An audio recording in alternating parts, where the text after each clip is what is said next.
home and also what's new in home decor. I'm actually very excited to hear what the latest colors are and the styles, more streamlined and all of that. So let's get started. And Ellen, do you want to just say a few words before we start, and also to introduce Deb? Yes, I would. Can you hear me? Yes. Okay, great. Yes, welcome everybody. Thank you for joining us. I wanted to say it's been a pleasure sponsoring this series and introducing all of you to some of the people that I work with every day. Downsizing is multifaceted. It has many components, and while it's not difficult, you do need the right professionals on your side, which we are introducing you to every week, which is so fun. I also wanted to invite any of you to reach out to me if you're considering downsizing, so we can make sure that you get started the right way. And my email is ellendudleyre@gmail.com. So feel free to reach out. I will be speaking more on downsizing in 2 more weeks, I think. But today we have the pleasure of Deb Ellis. Deb Ellis is the principal of Deb Ellis Designs, a Massachusetts-based interior design firm and staging company. She has a team of 6 with an ever-growing project portfolio, including staging and multi-scaled renovations, utilizing our industry partnerships to create beautiful spaces. They are proud that all of their clients are referral-based and that a large percentage of those for whom they stage retain them to continue to design their new homes.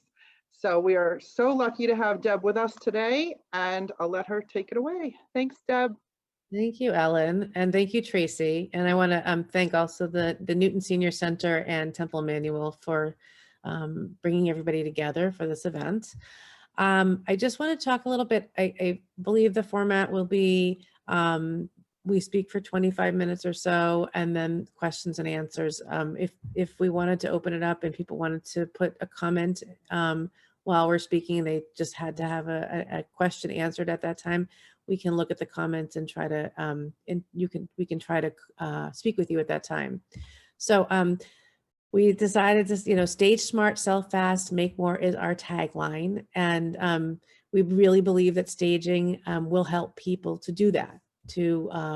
If you do things the correct way, you can definitely get more value and less time on the market. So I'm just going to, I have a lot of visuals during this presentation. Oops, sorry. This is our information if you'd like to connect with us, which we will show again at the end of the program. So we have 15 plus years of staging experience in design. We go all over Massachusetts, not just the city and not just the burbs, but everywhere. And this is our contact info. So what is staging? So staging is basically the art of preparing a home for sale. What we want to do is we want to appeal to the greatest number of people in your market.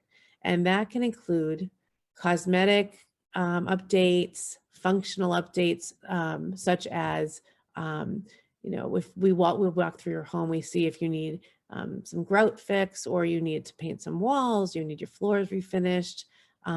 We really want to try to get your house in the best shape for a small output of finances to get a very large payback at the end.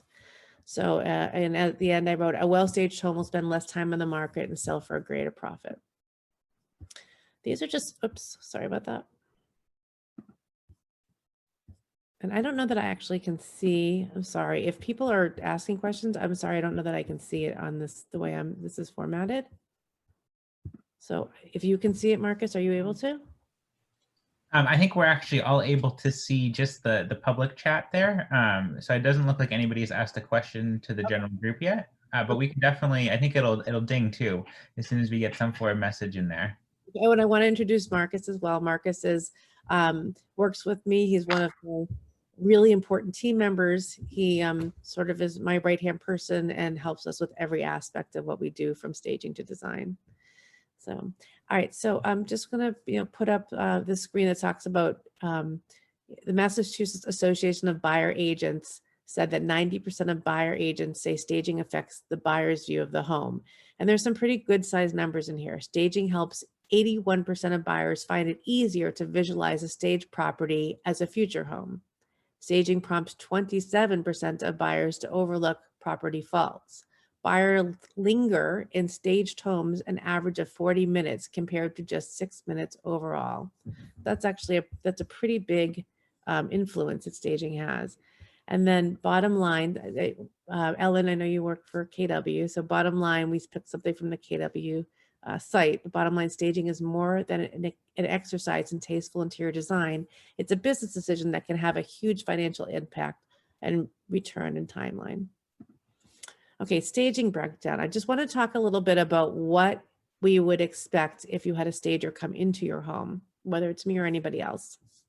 So you want to have a consult to determine the scope of the project. So somebody would make an appointment, and we do virtual and because of COVID, or we can do in person. And we come in, we walk around the house with you, we take a look at your beautiful space, and we try to determine exactly what the needs are. So, and this is where we put together a list of notes to figure out what it is. So if it's, are we just determining layout? Are we determining how much of your furniture should stay or go? Your accessories, how much do we need to pack up? How much do we need to, how much clutter do we need to put away? It can be anything from, a simple, change of color on the walls and a, dining room that we need to stage, or it can be something much larger where we have several vendors and workmen coming into the house to make some changes. So we create the plan, and everyone is different. We will then create a to-do list for you and for ourselves, and then we follow the list so that we can get your home on the market when the broker is really looking to get this done. So we consult, like Ellen, as you know, when we go into a house, we often figure out and work backwards. So we figure out what the timeline is, and then we figure out who exactly we need to bring in. And because we have these really strong connections with the people that help us to get the homes ready, we can get many people in a very short amount of time to work on your home. So that's when we figure out the updates using our contacts. And then once everything is done, then we bring the furniture, the accessories, the rug, art, all into the home. And sometimes we also take out and store things that you have. We'll help you with that. And then at the end, your house is sold for more money and more quickly. And then once the purchase and sale is signed, then we just take everything out. Makes it very easy. Okay.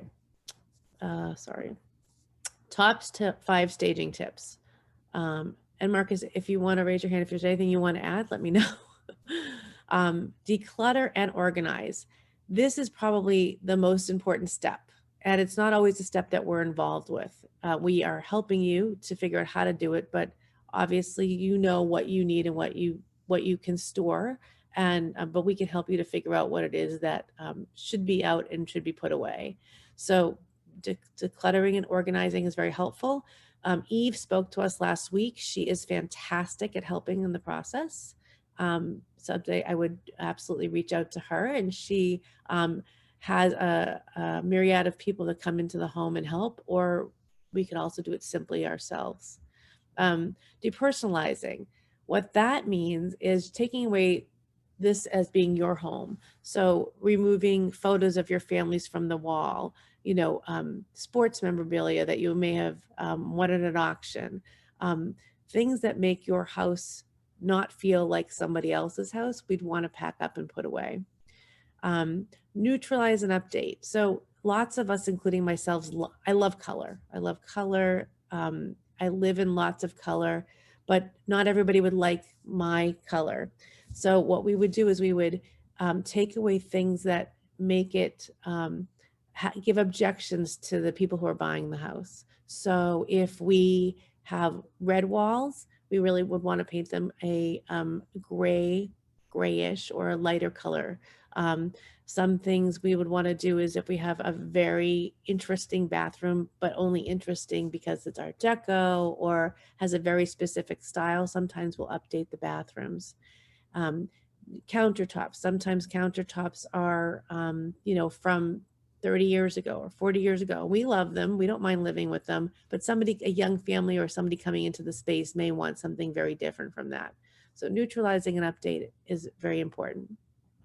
Setting the space. Setting the space means we walk through each room in your house and we try to figure out the way it's set up at the moment. Is that what a family coming in is going to want to see? So, you know, is there a room designated for every space? So is there a room that's a bedroom that should be an office? Is there a room that's an office that should be a bedroom? It could go either way. You know, what are we doing with the dining room? Is the dining room now a playroom and it should go back to being a dining room? Things like this, trying to figure out exactly how things would work for a family that might want to come in and purchase your home. So we try to figure out the best solution. Lighten and brighten. Again, it sort of goes again to the paint colors, to the window treatments, to you know, the furniture. If you have dark, heavy furniture because it's what you like, but we want it to look spectacular and beautiful for the photos, then we may want to extract some items and then bring in things that'll make it work better for the visually. And a lot of times people don't remember that when you're on MLS, these little pictures are very, very small when you look at the multiple listing service. So people look at them very quickly. So everything has to look as it should for the 1 second people are scrolling through, so that it catches their attention and that people continue to look and therefore make appointments with Ellen or to see the home. Can I interrupt for one moment? Yeah. I just wanted to go back to your neutralize and update. Yes. And let people know that they can certainly count on their realtor to help them determine what is really necessary. You know, I don't want you to scare them and say, we're going to be changing your bathroom or your kitchen. Like, those sound like really expensive fixes. And in some cases, those are necessary, but the realtor is the one who will help you determine if you will get your money back. So don't be overwhelmed by that. Mostly it's paint and things that are not as expensive. Yeah, and sometimes it's as simple as pulling out some furniture and putting in some other furniture, or sometimes it's rearranging the furniture that exists in the house. So that's a great point. Thank you for letting me explain that a little bit better. Appreciate it. Okay, I'm going to start just sending some pictures of some. Sorry. I actually have one thing to add onto both of your points for that is that the amount of, I think it's dollars you're putting in versus dollars out. And like Ellen mentioned, it's something you can definitely go through with her and she would have an accurate market understanding of your area. But the other thing that I don't think Deb managed to touch on throughout that was that you can do something very simple as painting the cabinets. You know, if you have those dark, traditional, heavy cabinets, you can go in and have someone spray those and it'll look like they were just put in. You know, look like you have a brand new kitchen. And for a fraction of the price, you know, pop off the countertops and you have a whole new kitchen for a fraction of what it would cost originally. That's true too. All right, so maybe we should get to the visual. So I'm just going to go through a series of stagings. They're mostly before and after. This is just the first photo, and the before and after comes after. But so as you can see on the left, oh, excuse me, on the top, these are befores and after. So the first one, you can see what we did is, you know, we didn't do any, maybe we did a little bit, we did some painting on this one, but, you know, we redid the shelving and we added some very nice furniture to complement the space. And, you know, it wasn't a big expensive, as we discussed, Ellen, renovation. It was just pulling in some things to complement the space. And also bringing it up a little bit, bringing it up also to make it a little more contemporary, even though it's a very traditional home for a buyer that we think would be interested in this space or that the broker thinks would be interested in this space. So that's, the next one you can see we did a big change on this one. This one was the yellow obviously was not something that most buyers would like. The floors were also sanded in this one. The space is exactly the same, but it wasn't used well on the left side. You know, 3 chairs and a small table as well didn't really make this a user-friendly space. So we created a space that allowed for, you know, larger family parties, gatherings, and kept it neutral in today's colors. We changed the light fixture as well. And, you know, so I hopefully it's much more appealing for an incoming buyer. And the woodwork on the ceiling just shines that much brighter with a neutral paint color. Absolutely. That is gorgeous ceiling. Absolutely. Yes. Thank you. Yeah, those are beautiful plaster moldings. They're great. It looks like we changed out the light fixture there too. I just noticed that. We did change the light fixture. Yep. Okay. This one was what Marcus was talking about. This is a staging we did, and the cabinets were really worn. They were stained. They were sort of looked like they were falling apart. So what we did here was we just had our really good, we have a painter that we work with that uses a lacquer finish. So it looks like factory painted.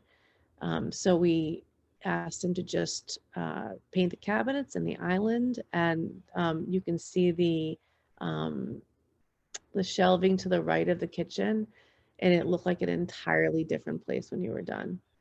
And this particular, many of many of the listings have offers very quickly, and this was, you know, within a couple of days. Okay, this one I know, I'm sorry, it's a little bit blurry. This was a house by the water that we did, and the furniture was fine. It just had an older appeal, and it didn't also necessarily show the space in the best light. And what we noticed in this room is that the windows really were the focal point. You were looking out into the bay, and your eye was being stopped by the colors in the room. So we just started from the beginning and brought light, neutral blues, greens into the room. And right now, when you walked into that room, you could really, you know, look right through it to the windows and really get a good sense of where that house is. We want to pay very close attention to focal points in every room, and usually there's only one. So the most important one in this one is the window. If the window wasn't there, it may have been the fireplace, but as it stands, this is the window. Any other comments, Marcus, on this one? Oh, it looks like we have a question. So Bella is asking, what is the cost of lacquering the kitchen cabinets for a typical kitchen? It can range. I mean, a small kitchen might be somewhere like $3,000, and then from there on up, we just did a very large bathroom vanity and makeup table and a jacuzzi, and it was somewhere in the range of like $1,900. So it's much less. If you were to replace the kitchen, it would be somewhere in the range of probably 15 to 20. So it's just such a fraction. Thank you, Bella, for that question. Looks like she has another question about what is the cost of a typical first consult? So the first consult is just 3 hours of time, but we usually do it for like $375 is the consult. If we have a broker, which we work with a lot, Ellen, because we have such a nice relationship with her, we'll just usually do the consult and not really charge, because we already know that Ellen knows what we do, and most of our clients that work with Ellen will, I wouldn't say we don't charge. Usually Ellen, I guess, would say that we charge Ellen and Ellen would then fold it into into something she does for you. So it's not a no charge, but it's not a charge to you. Can you hear me? Hello? Oh, we can hear you. Hi. I have a question to ask as far as this is staging. So when it gets to the point that the house is sold, does all the stuff that you put in leave? Or does it stay with the person who bought the new home? No, so that's a very good question. So it doesn't stay with the home per se. We have had at times people ask us if they can purchase the furniture, and sometimes when we're able, we will do that. It's not included in the house. One other thing to touch upon with that is sometimes people remove their items and they're concerned because then their items aren't there, and their house that they are looking to move into also isn't ready to go. So we allow 3 months for all the staging. So you can live in it for up to 3 months with no additional fee if you need that. So if I'm selling my home and the going price for my condo is say 400,000, that would be 400,000 with probably some work that has to be done. Why would I go through all of this expense to do this staging when I would just could bring my price down to 370? Because I would have spent the 30,000 to make it look to get up to 400,000. I don't understand what benefit it is for me to fix up my old house when the price of the houses on the market are up and down and all over the place and can be negotiated. I can answer that, and I think Ellen can answer that as well. Do you want me to Yeah. start? Gladys, what I would say is when someone looks, if your house looks like everybody wants it, if you've put the investment in, and it's not $30,000, we're talking about a whole lot less money than that. But if you can make your house look like everybody wants it, you might get 450. You know, it creates a bidding war when your house looks so good that so many people want it. It typically goes over the asking price. But again, it's very particular for your neighborhood. We would have to do the comps and see what the market is doing in your town. I can't say that as a blanket statement, but that's one reason to go through this, is to get more money. That has been my experience with working with Deb and with staging in general. You make the house look so good that more than one party wants it, and then the price goes up. I just interject, Ellen. So people, their personal furniture goes into storage, and then it sits there for however many months, let's say 3 months. Okay. But they're living with the rented, the staged furniture. And then if they end up moving to another condo or another house, then they take it out of storage and have movers move it again. So there's 2 moving fees, correct? So yes, but people like Deb and Eve have relationships with these companies and they make it very seamless. And also, not all the furniture goes. You know, Deb uses her keen eye and says, we can keep this, we can keep this, but I think you'd be better off with a different dining room table, but your couch is perfect. Or, you know, she uses her expertise to tell you, you don't have a whole house typically of someone else's furniture. Yeah, Right. whole house are empty houses. So if the house is like a new to the market and it's a builder that just put it together, or someone's already moved, generally it's just adding and subtracting key pieces. Yeah. Right. Take the time, the effort, and the money and have staging done in my new house. I don't care about my old house in the sense that I've kept it up. It's beautiful, and there'll be a buyer that will come along and pay the price. I would rather take this money and have somebody come and do my new home. The idea, Gladys, is that your investment will create you more money that you can bring to your new home. So we're not trying to take away from any profit that you're going to incur from your home. We all love our homes. And let me just say, if I were to sell my home, I'd bring in another stager to give me a second eye, because my eye for living in my house is different than someone else's eye. So I think it's just about what's good for you. So if that's what if that's the idea, that you're not comfortable having people come in and move things around, but that's okay. But that you're going to absolutely 100% get more money, and you're going to have to have to have the house for less time on the market if you are adding and subtracting to have other, with another view of somebody else's interest. So I think we all love our homes. You know, I've been here for 23 years now, and you know, I love my, would Ellen love my home? I don't know. But I know that if I was buying my home, I wouldn't want to keep it like this. I was showing it to Ellen, because I would want to make it a little less me and a little more her and most people that are walking through the house. Does that make sense? It does, but I'm at the point that I don't care about the old house. I'm getting rid of it. And I'm repeating myself. That's So, it. Can I Yeah. just, and I'm just going to move on to the next slide, but what I'm going to say is what you said is exactly it. It's no longer your house. We're creating it for somebody else. And that is, you just answered your own question. You don't care about your own house anymore. Someone else will, though. So, all right, I'm going to move on to the next slide. well, and it will sell.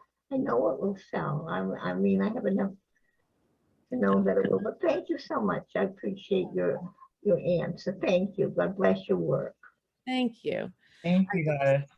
This is another slide that is in the same house. So again, it was just a darker room and didn't open up well to the rest of the house, created kind of a stop at a flow when you went from the dining to the kitchen. And this just sort of opened it up and gave it a better, lighter feel.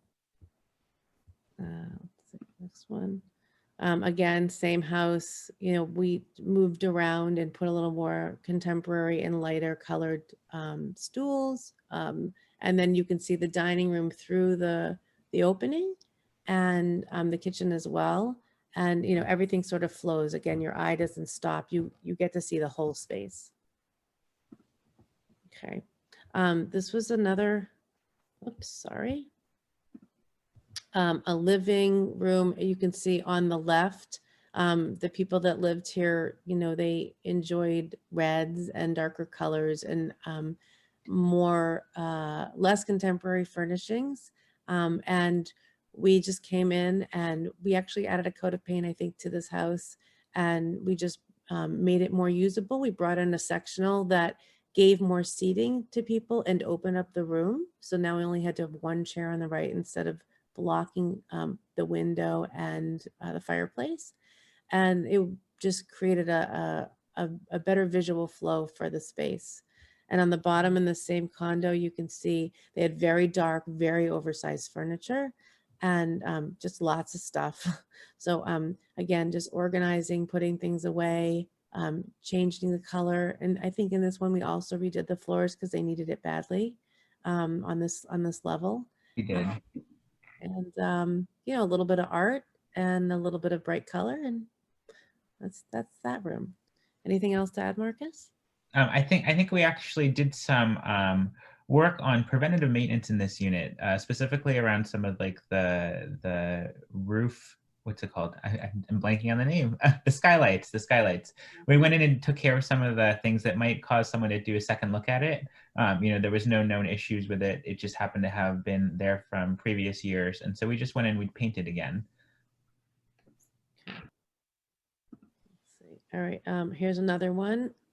You can see actually the people were basically packing, but they did have a lot of things in the house.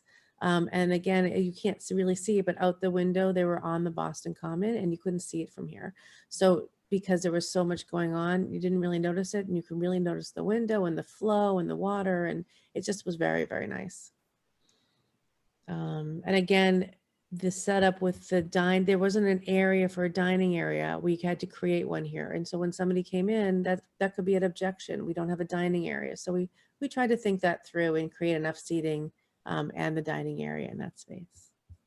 It looks like we have a couple questions. Our first one from Lynn is, she asked, if you want to change a light fixture and the new buyers want you to leave it, how do you handle it?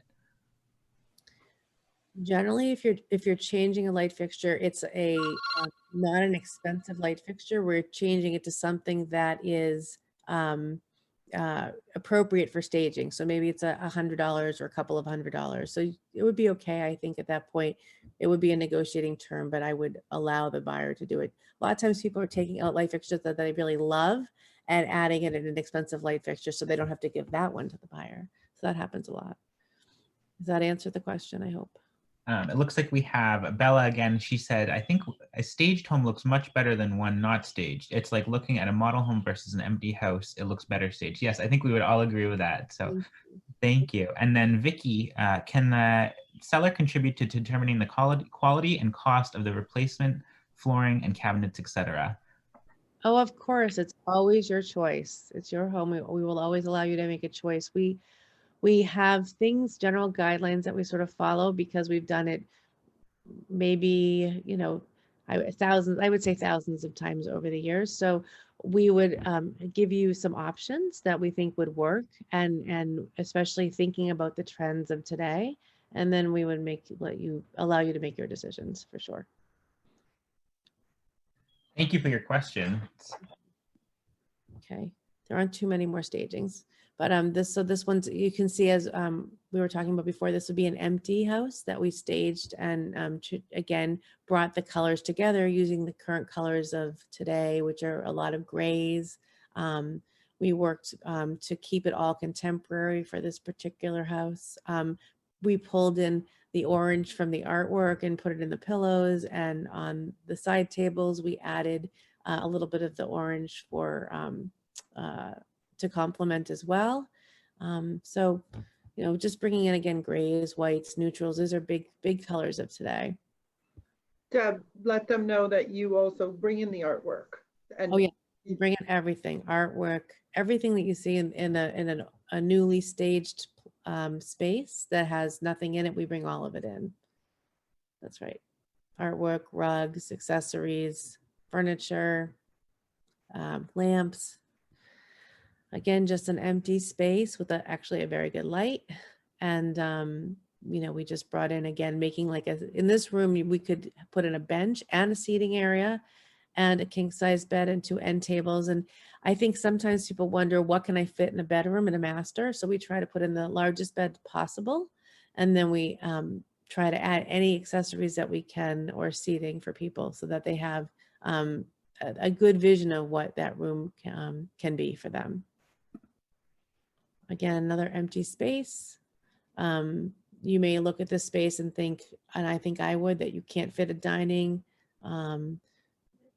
small sofa, large sofa, two coffee tables in the space. It looks small, and on the right, I think it looks larger, and you can tell that you can really have a lot of people over for a nice event. Any other remarks on that one, Marcus? Sorry, I just wanted to say that the furniture you bring in, you make it look so much more warm. You kind of looking at a cold space there. You have a lot of industrial view from the city outside. And once you bring in that furniture and the rugs and the soft touches, it really brings in sort of a homey connection, I feel, that buyers are able to create an emotional connection with, which is key, I believe. Okay, again, you can see this person needed a lot of decluttering. And so we worked with them, and then again created kind of a larger space where you're highlighting the windows. I mean, even the light fixtures pop a lot more. We use the black in the art to pop the light fixtures in this particular scenario. The gray floors are blend in really well with the furniture to just sort of create one big space that flows really well. This is just a nice office. It just looks like a larger office, a little bit less declutter, a little less clutter. And obviously, you know, packing away all of their things really helped create an interesting space for somebody who is coming in.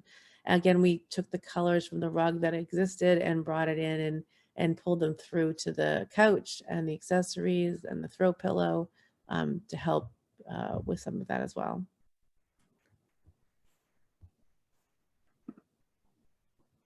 Better. So this was an S staging that we just did recently. It was an empty staging. And this one we tried to create a little bit of warmth to make people feel that what they would feel like if they lived there. So not only do we create the bedroom, but we also did some work in the closet. You know, and when you actually look at your own closet, it's a good idea to think about color. So if you can go from light to dark or put similar colors together, fold clothing out so that the seams are facing you, it really helps to create a nice presentation.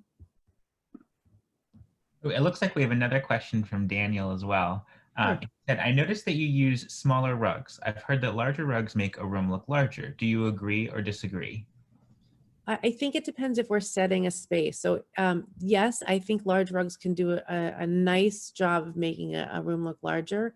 Sometimes where availability too is we'll have a 7x10 rug, or we'll have a 5x8. So some of it is that.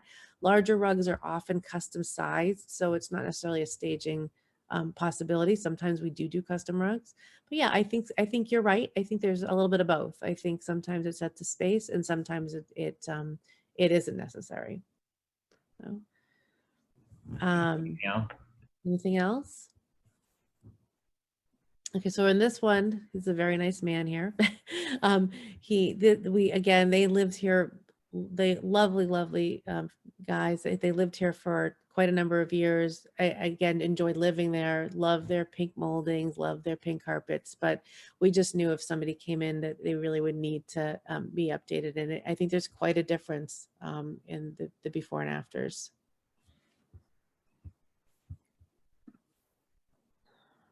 Again, this is their bedrooms and their family rooms. Again, darker, without darker artwork, not as contemporary, or light and bright bedding. All of that really helps to sell. Okay, and oops. These are options like we talked about. So here's a situation as a staging that we had some older vanities and some older flooring, and that people really wanted to get a lot more for their house than they would have had they not kept it. So in this case, we actually replaced their vanities at a very, very good price, and their flooring, and created, for many years, they had a makeup room they felt that no one really ever used. So we created just more storage that didn't exist in the space. And the results, I think, speak for themselves on this one.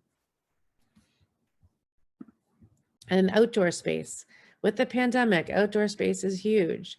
So on the left is the way that it was found when we came. That we knew that we needed to really put a lot of effort into creating a gorgeous space for people who are coming in. So we did. We added a lot of. We brought our landscaper in. We brought a lot of flowers and trees in. We brought in a much lighter, more accessible outdoor furniture setup, and this one again sold immediately. People loved it. Okay, on to interior design. And tell me if we're moving at an okay pace. Are we doing okay? You're fine. I have a question actually, just before you.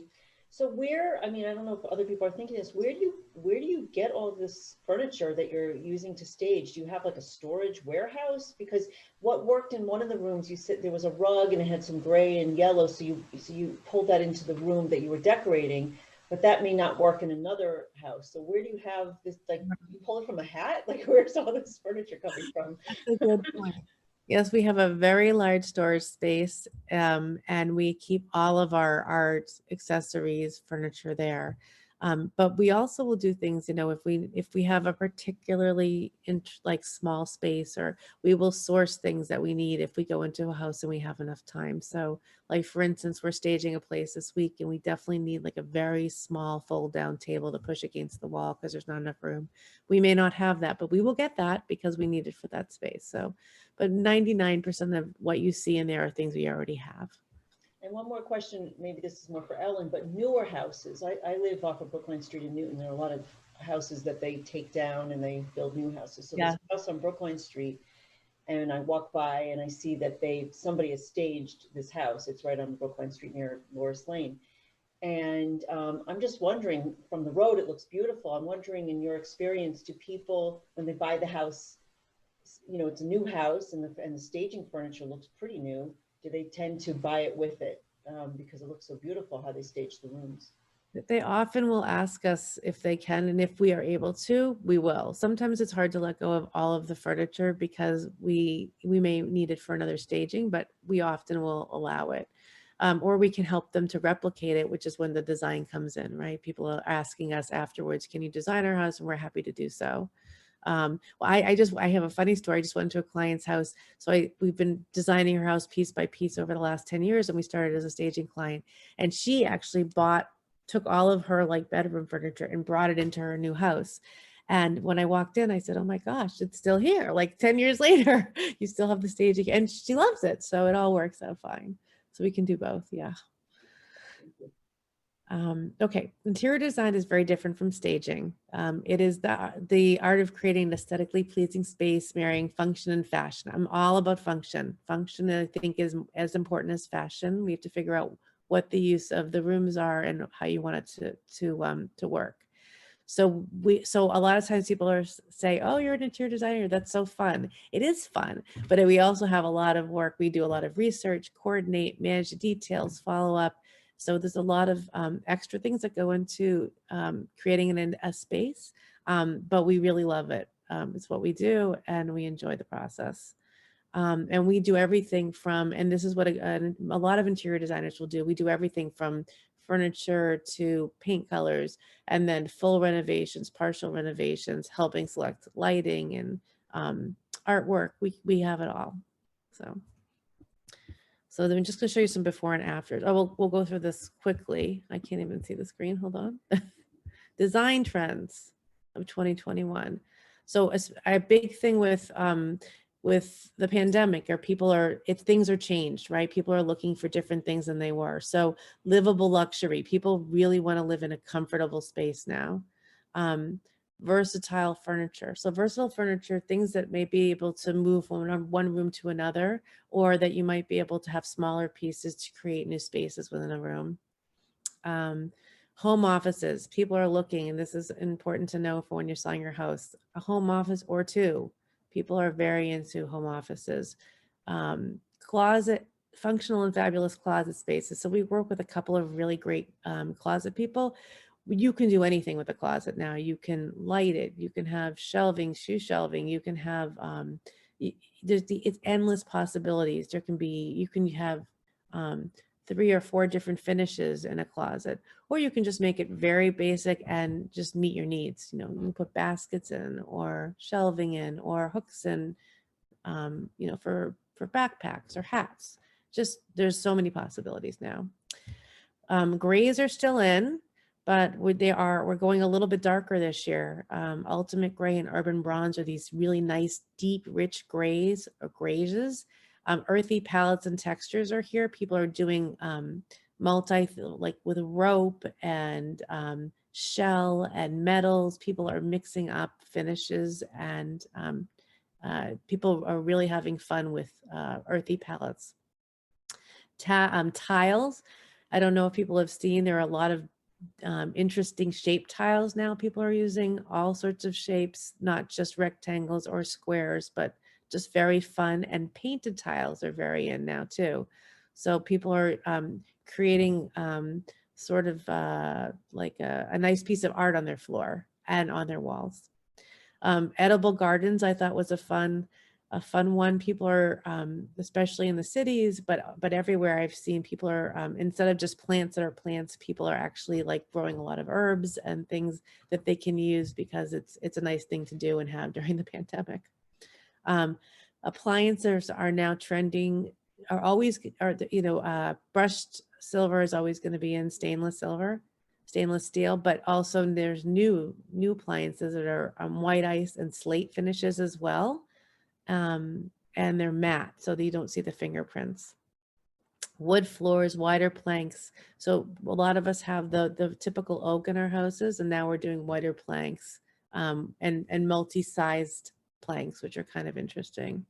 And then lighting, soft gold finishes, mid-centuries, and larger pieces are being seen in the marketplace. Any questions about that? I have a just quick question, and probably needs a longer answer, but for a lot of us, for many of us, let's say they're not selling their house and they're living in a house that was redecorated in the 80s or the Yeah. early 90s, and they don't want to spend, a lot of money fixing up bathrooms and kitchens, but they just want to paint and maybe do something more economical. What would you recommend for people on this Zoom call if they don't have the funds to bring their house into 2021, but they want to get it just cosmetically a little bit better? Sort of like the same way I would do when I walk through to do a consultation on staging. I'd find out what the real issues are. So, you could, again, just changing countertops if you wanted to, or even changing hardware out can really pick up a space, like just your cabinet knobs, your hardware. Again, changing out lights can be very inexpensive. So things of that, things like that. Obviously paint can be very inexpensive, and we actually have a lot of very inexpensive painters. So we use those a lot for our staging and for our design clients. There's just like lots of little things. Window treatments. You can buy inexpensive window treatments in the marketplace and really make a whole room look completely different. Pillows, adding a few throw pillows to a space to bring in another color. There's so many things. Marcus, do you have other suggestions? I think just to touch back on that, I think it's, for everybody has a budget, and, being very transparent about that with any service people that you may bring in is important, so we can maximize our value to you and bring in, the most for your spaces that you're looking for. I'm going to go through the pictures quickly so then you guys can ask questions. So this Oh, is sort I have a question. Oh, sorry, go ahead. Oh, sorry, from Daniel. It says, do you need to stay in the same color palette from room to room, or can one room be gray, another room blue, another room beige, etc.? So you can do anything that makes you happy, for sure. And when we talk to our clients, that's what we think about. We think about every client is different, and what's good for you is maybe not good for the next person. But it's nice to be able to pull through something. So if you have a gray accent, you might pull that through from room to room, even though one color is blue and one is green. I would definitely say complementary colors. So colors in the same family. So if you have a blue and a gray, there's an undertone. Some are warm and some are cool. So if you can pull through the same undertones from room to room, that really helps. Does that answer the question? I hope. All right, oops, sorry. Just gonna do some before and afters. So this is, again, the house was purchased like this, and then somebody came in and they really wanted to change the style. It's not that often an expensive update. They just painted the wood, they painted the railing, and they put in a new runner. So one of our clients did their kitchen over, and they really wanted a fun kitchen using navy as an accent. So we did, and they also wanted a very soft floor. So this has a soft underside of felt. It's not a typical ceramic tile. And then we added navy on the floor and on the shelves in the middle, just to make it a little more updated. And Deb, those open shelving, that's very in right now, right? Yeah, very, very in. Exactly. Not a cabinet, but an open shelf. What do people typically put there? Like plates or? Decorative things. I mean, some people, millennials, often use it for more plates that they would use every day, and glasses. A lot of us would just put in accessories. And then you can see the height of the cabinets have changed over the years. They were stopping lower, and now people are bringing them all the way up to the top of the ceiling. This is a bedroom we did as a design job. This is what it looked like before. And then, we just brought in very soft tones. Again, the windows were a real focal point here. So we wanted to make sure that our eye was drawn to the back of the room. And this is, custom. We did do some custom pieces in here. Marcus, do you want to say anything about this room? You helped a lot with this. Oh, I think that something I'd like to point out for this one is that all of our vendors here were utilized is made in America. So everything here was constructed by our vendors in the southeast. So it was all handmade, which is just fantastic. again, this is a client who might be on and a friend, but and this is her son, Jake, on the bottom. But we did, again, she had brought what she would have said, I think she told me, is that she had had a number of decorators come in and they never could figure out layout. And that was the most important to her, was that she could get everybody to sit together and really enjoy the large space that she had. And also she just wanted to go with different colors. So we chose purple and we went for it. So we had fun with this room. And this is a bathroom. Again, you know, wallpaper is coming back in, but it's a little bit different now. And we replaced, but kept really things in place that in the areas that they were, because the layout made sense in this bathroom. We just added more storage and more neutral 12 by 24 tiles, which are really in right now, and gave them medicine cabinets that they did not have before and a different kind of soaking tub. This was a recent powder room update. It just needed to be updated, but it had, oh wait, sorry. But we used, she showed, this client had some black and white going throughout the house, and we just brought it into the bathroom. And we created a custom vanity for this particular client too, which was the marble vanity that you see, that was, it really came out beautiful. And these are just pictures of some bathrooms that we've done for some clients. This is one particular house. So, you know, turquoise is sort of a big punch of color right now, as well as blues. She wanted one bathroom to feel very much like a spa. So we brought in the stones and the bamboo tile in the back. And then the other one, she just wanted one punchy powder room, which a lot of people like to do. One room, one small bathroom is, you can do something bright and exotic. So we did it in that particular bathroom. And this is for design, different than staging. This was her old living room and kitchen area that we converted. So again, getting rid of the darker, heavier furniture and bringing out the navies and the chartreuse colors that are in today, and added a lot more lighting. Again, this is the same client, closer picture. This was her old dining room. We opened up the space, and the kitchen, you can see we sort of moved walls a little bit and brought in, again, the navy pattern tiles that we spoke about before that really are in right now, and created a really interesting new kitchen for her and dining room. This one was one of our favorites we just finished. This is a house, the house that you saw in the beginning that had the stairwell that we changed. This was a room that was used as an office, and we decided each room in the house what was going to be the new function for the room. And this room, she really wanted a bar area. So we created with our architect a bar area that fit very well. And as you can see, the mid-century lights are very in. The gold palette metals that we used are very in. It's a very functional space for someone who wants to have a large party. And again, a solarium. We just took out the old furniture and made it light and bright. And also, again, the seating is great, but because you can fit people in all together to sit and enjoy each other's company, it's not as piecemealed. And I think that was great. And we got rid of the AstroTurf, which was a big plus. You wouldn't put a coffee table in the middle of that? The coffee table is coming. Oh. Very good point. Again, kitchens that we just changed.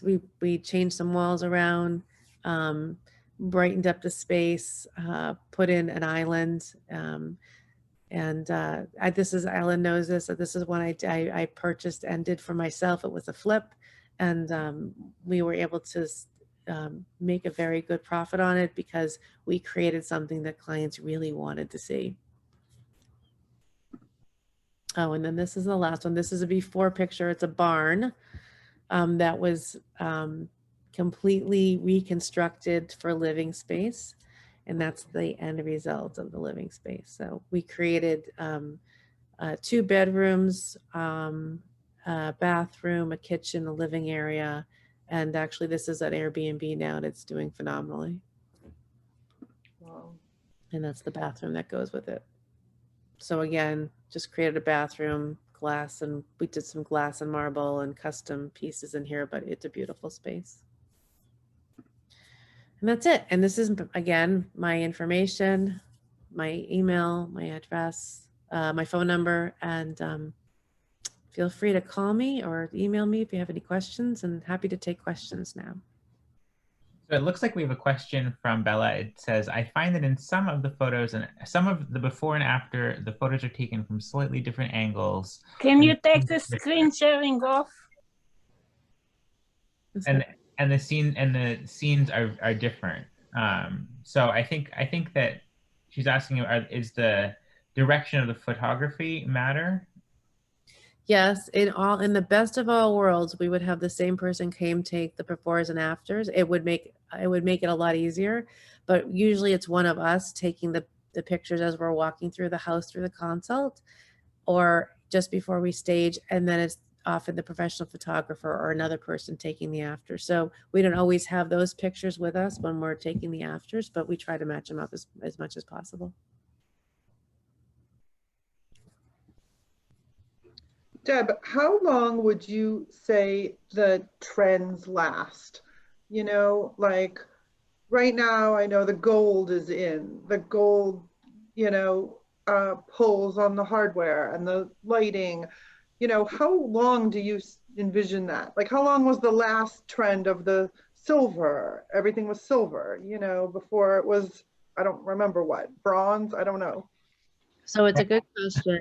I think that the other showrooms will tell you they don't know. They have no idea how long trends last. I think you can look at certain trends like gray. I mean, gray has been here for like 8 or 9 years and isn't going away anytime soon.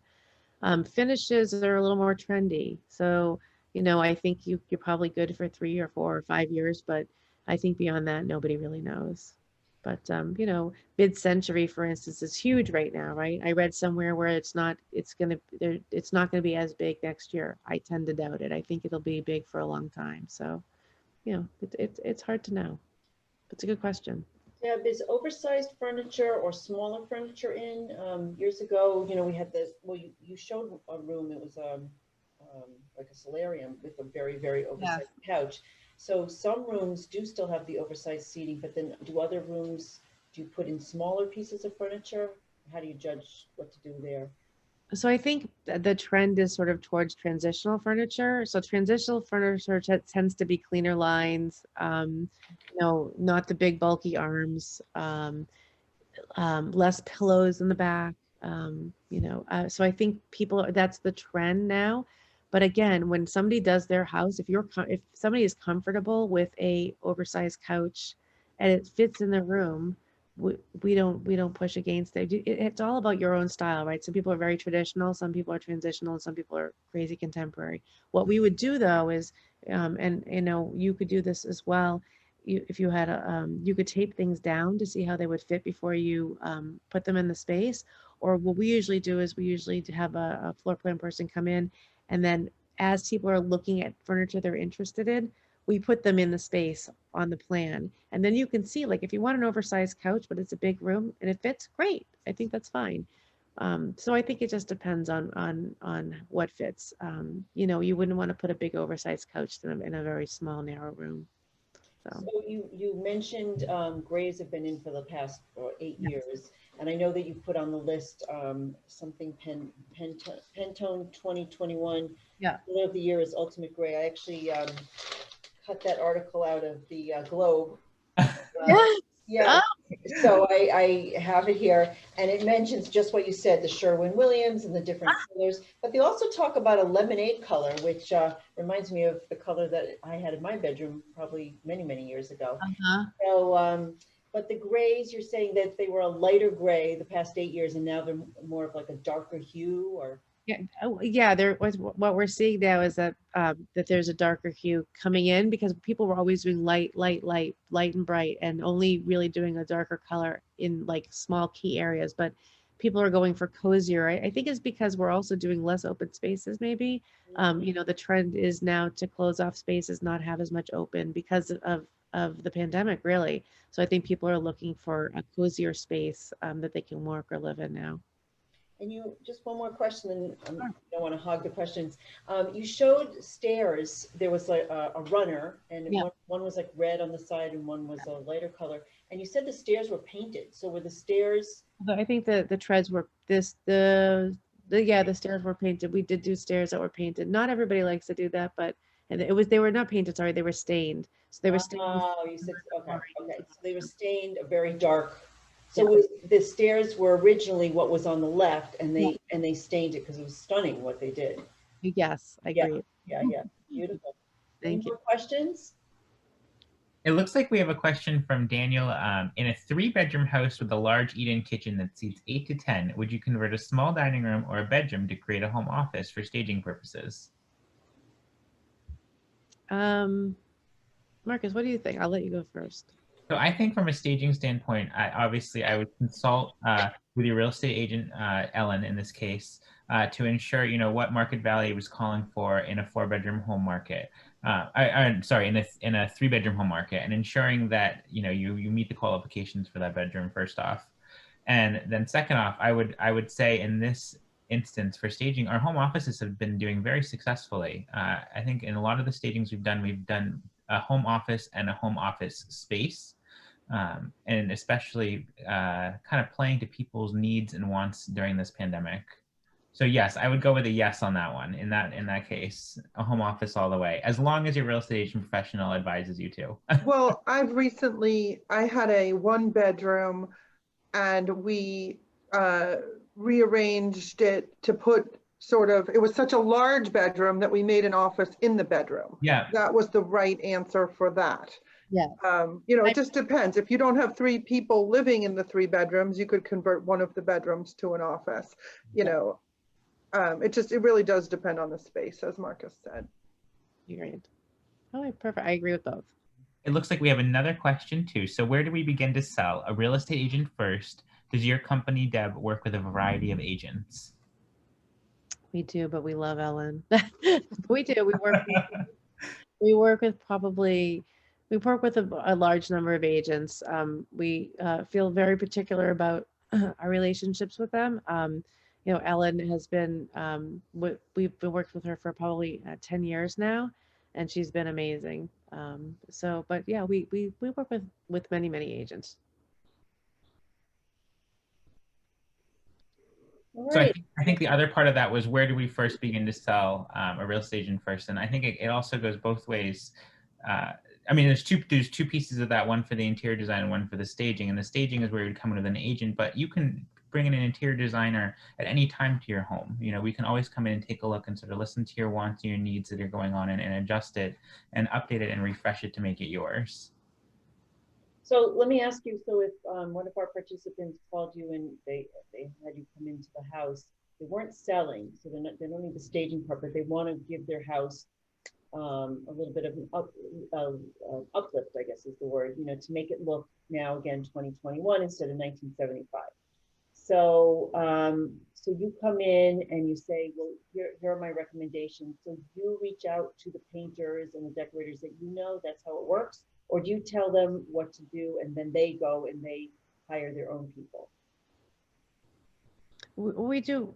Generally, we like to work with our vendors, and the reason is because we know them very well. We've worked with them for maybe a dozen years, and then also they will give us preferred pricing for our clients, as well as I can call them at 1 o'clock in the morning if I really need to, or 5 o'clock. I can send them a text and they will answer me. And they, in this kind of market, especially where people are watching HGTV and, sick of the spaces that they're in, people are so busy, and we don't have a problem getting our people to do what we need them to do when we need them to do it. So I guess that's sort of my answer. People can also focus on one room, right? They could have you come in just to do, let's say, just anything. Yeah, we can do it. It doesn't have to be an overwhelming that it has to be the entire house. No, we could do. We could pick a paint color. That would be. We have no minimum of what we would like to do for people. That's great. I just want to say that Deb and her services are similar to a travel agent.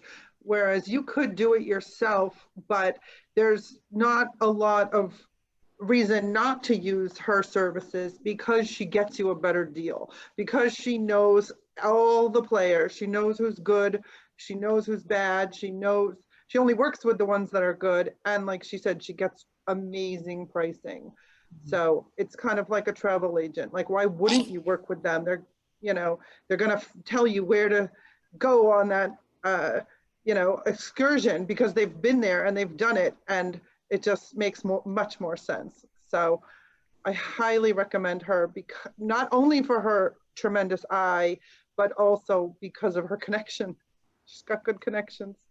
Well, this Thanks. was wonderful. Thank you, Ellen, so much for sponsoring the series. We have another program coming up next Tuesday. And Deb and Marcus, this was wonderful. I think we all kind of learned a lot, and it's wonderful to see the before and after. I mean, unbelievable what you can do. And in some cases, there was one room where I think you just had it was just a bedroom, a simple bedroom, with like a bed and maybe a small window, and the space that you created next to it. You know, sometimes when you see a very expensive home with the windows, the creation, the before and after is a little different. But when you just have a blank, like 4 walls, and you can see the difference, that's really where it's very interesting. So thank you so much for giving us your time, for your expertise, and we really appreciate it. And we put the contact information up on the screen, and if anyone wants to reach them, they can also email me as well. Thank you so much. Thank you. And Thank you. Thank you. what I really appreciate is that you both care so much about your clients, both of you, that you were able to put this together for them to really help them through what's not an easy time to navigate. So Ellen, Tracy and Ellen, that really speaks to you. Ellen, as a broker, that's why you're so fantastic and amazing. And Tracy, I can see you're just, but the people must come to you for a little bit of everything, and you probably have all the great answers. So thanks again. This has been a wonderful series, and I think we're, you know, some people may be in the process of moving or selling or thinking about it, but other people I think are just spectators, and they're really just enjoying the talks, how they can fix up a room, or, you know, how they can declutter a room on the other talk that we had. So we're all enjoying this. So thank you so much, and we'll see everybody next Tuesday at 1 o'clock, and I'll send an email out next Sunday for next Tuesday, and it's entitled "What's in Bubby's Jewelry Box?" And let me just click on that. Yep. Yeah, yes, what's in Bubby's jewelry box? And so what I encourage everyone to do is have a couple of things next to you. And if you have questions, you can, you know, maybe do like a show and tell, like, you know, I have this vintage ring, what should we do with it? Or how should, you know, that type of thing. So I'll send an email out, remind everybody, and stay warm and stay safe. It's a little icy out there, so be careful, everyone. And I'll see everyone on Thursday at 1 o'clock for Zumba Gold. Thank you. Thank you, Ellen. Thank you. Thank you. Thank you. Thank you. Very enjoyable today. Thank you.